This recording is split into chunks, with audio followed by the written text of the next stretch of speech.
Et c'est un fait. La prière ne consiste pas à envoyer Dieu faire vos courses. Un chrétien doit se mettre à genoux avant de se mettre debout. La prière ne consiste pas à préparer Dieu à faire votre volonté. Elle vous prépare à faire la volonté de Dieu. Le Notre Père articule ceci: que ta volonté soit faite, pas la mienne. Dites-le avec moi: que ta volonté soit faite, pas la mienne. La prière est le seul moyen de libérer la puissance surnaturelle de Dieu dans votre vie, dans votre mariage, dans vos affaires, et de vous dévoiler des choses merveilleuses et puissantes. Or, la vérité est la suivante: aussi puissant que Dieu est, il ne peut pas exaucer la prière tant que vous ne priez pas. Nous entendons souvent les gens se lamenter. Je me demande quand Dieu va faire quelque chose. L'initiative vous revient, pas à Dieu.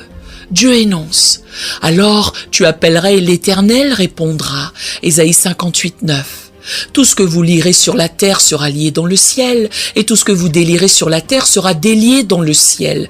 Matthieu 18, 18. C'est à vous que revient cette initiative, cette responsabilité.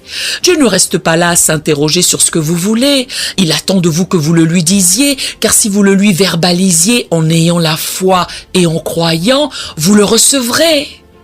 La prière est la clé qui déverrouille les portes du ciel et qui ferme celles de l'enfer. Elle a le pouvoir de guérir les maladies, elle peut briser les chaînes de la misère, les mauvaises habitudes qui vous asservissent, les tourments de votre fils, la chose qui détruit votre fille, votre mari, votre femme. La prière peut changer tout cela. La prière n'a pas besoin de preuves, la prière a besoin de pratique. Les intellectuels jacassent sur le fait que Dieu est distant et lointain, qu'il est un être cosmique, un grand-père gâteux, assis benoîtement dans les cieux, totalement inconscient et hors de contrôle. Pourtant, Dieu est aussi près de vous que votre prochaine prière. Il peut faire bouger le ciel et la terre. Il attend simplement que ceux qui prient soient victorieux par l'autorité du nom de Jésus.